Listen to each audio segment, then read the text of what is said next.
Penyelidikan kasus kekerasan terhadap anak di rumah penitipan anak Little Aresa terus berlanjut. Polisi menunjukkan sejumlah barang bukti seperti kain bedong, spray, selendang, termasuk matras anak yang digunakan dalam tindakan kekerasan.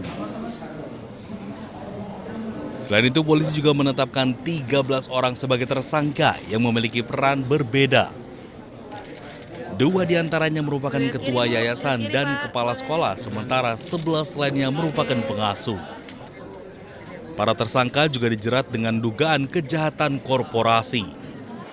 Pasal yang disangkakan akan kita kenakan pasal korporasi yang pertama pasal 76A junto pasal 77 atau pasal 76B junto pasal 77B atau pasal 76C junto pasal 80 ayat 1 Undang-Undang Nomor 35 Tahun 2014 tentang perubahan atas Undang-Undang Nomor 23 Tahun 2002 tentang perlindungan anak junto pasal 20, pasal 21 Undang-Undang Nomor 1 Tahun 2023 tentang KUHP tentang dugaan tindak pidana memperlakukan anak secara diskriminatif atau menempatkan, membiarkan, melibatkan, menyuruh melibatkan anak dalam situasi perlakuan salah dan penelantaran atau kekerasan terhadap anak.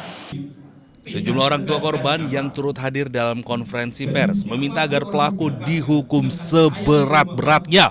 Ini kami dari semua wali murid sepakat untuk mengawal ini. Tolong berikan sanksi yang seberat-beratnya sesuai dengan undang-undang yang berlaku. Tolong Pak, dari kami seperti itu Pak. Jadi sekali lagi negara tidak boleh kalah oleh penjahat. Hingga kini, polisi masih melakukan pendalaman terhadap 17 orang lain yang diduga terlibat dalam kasus ini. Dari Yogyakarta, Gunanto Farhan, iNews melaporkan.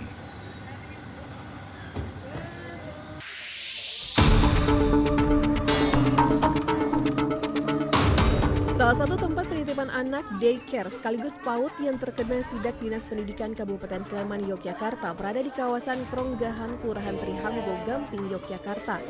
Saat sidak, petugas langsung menuju ruang pengasuh bayi dan mengecek langsung penanganan dan pola pengasuhan serta perawatan anak oleh pihak daycare. Dalam sidak, petugas juga memberikan edukasi kepada para pengasuh agar tetap menjaga kepercayaan kepada wali murid atau orang tua sang anak. Sidak ini sengaja dilakukan agar peristiwa kekerasan anak yang terjadi di daycare Little Aresa, Yogyakarta tidak terulang. Selain di ruang bayi, petugas juga mengecek surat izin operasional di penitipan anak tersebut. Meski sudah mengantongi izin, namun ada beberapa penitipan yang ada di Kabupaten Sleman belum mengantongi izin. Bila diketahui penitipan anak masih belum memiliki surat izin, maka petugas tak segan-segan akan menindak tegas, bahkan akan dilakukan penutupan. Kegiatannya, kemudian apakah ada kendala-kendala dan sebagainya, inilah yang akan kita pastikan. Tidak menemukan izin atau tidak berizin, tindakannya seperti apa Pak? Oh ya, kita juga ada ketegasan. Kalau toh itu kok belum berizin, ya paling tidak kita peringatkan kok belum izin. Kemudian harus segera mengajukan, segera, nggak boleh tidak. Untuk pertama kali lepasin anak ke orang yang belum kita kenal lah sebetulnya. Tapi setelah dilihat-lihat, ya lama-lama ternyata anaknya seneng, ya percayaan tuh dijaga. Orang tua tuh menjaga anaknya tuh semaksimal mungkin, tapi ternyata di tangan orang lain tuh diperlakukan itu sakit gitu.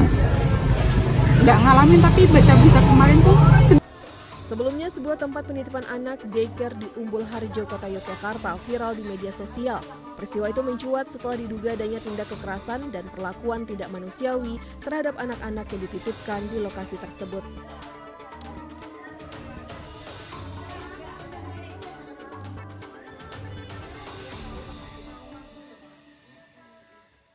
Nyalakan! Dari teman-teman aja.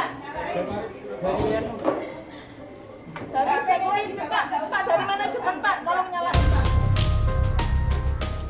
Belasan orang yang mengaku korban penipuan menangkap seorang pria yang diduga sebagai pemilik agen perjalanan haji dan umroh di salah satu mal di Kota Semarang.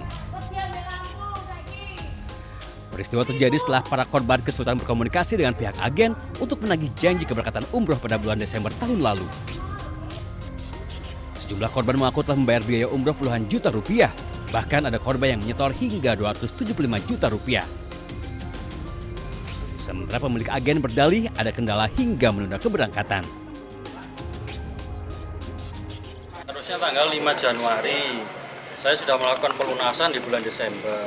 Kemudian pas H-2-nya, ujuk-ujuk uangnya minta di schedule. Nah, saya nggak mau ada indikasi bahwa orang ini menipu. Dijanjikan berangkat tanggal 5 Desember. Mundur tanggal 30. Terus mundur lagi tanggal 5 Januari. Nah, saya berdua dengan adik saya 46 juta, tapi baru dikembalikan 25 juta. Polisi mengamankan pria yang diduga pemilik agen perjalanan ke Polrestabes Semarang untuk dimintai keterangan lebih lanjut terkait dugaan penipuan umroh. Dari Semarang, Jawa Tengah, Wisnuwardana, iNews melaporkan.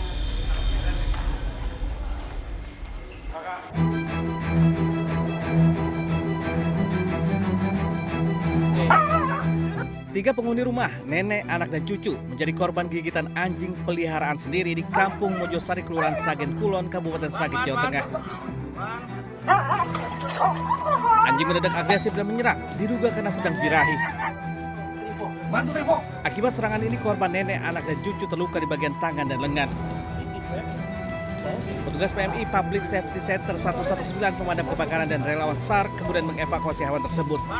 Proses penangkapan berlangsung dramatis karena dua petugas ikut menjadi korban gigitan. Setelah hampir 30 menit, anjing akhirnya diamankan kemudian dibawa ke karantina di markas pemadam kebakaran. Jarak berapa lama? Udah 3 tahun. Udah 3 tahun. Tapi itu sempat gigit berapa kali, Bu? Sering, Mas. Tapi ya nggak apa-apa, cuman... Ini sampai parah ya? Iya, ini yang... Yang digigit siapa aja, Bu? 3 orang kok, Mas. Oh, yang digigit siapa aja, Bu? Saya, anak saya, cucu saya.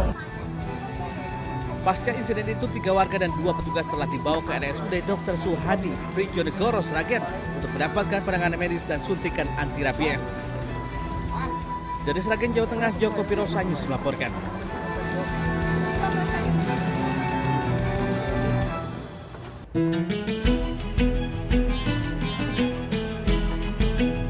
Langkahnya tak lagi mudah, tubuhnya renta dimakan usia, dan matanya tak lagi dapat melihat dunia.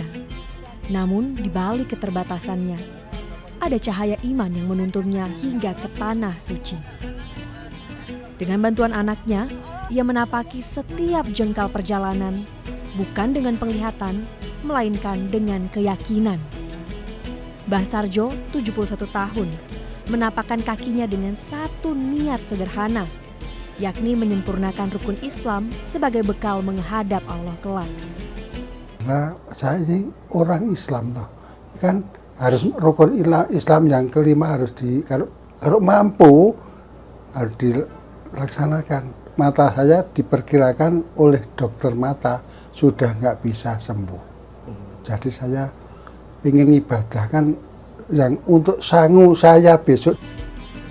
Demi memenuhi panggilan ke Baitullah, Mbah Sarjo menjual kebun yang selama ini menjadi salah satu sandaran hidupnya.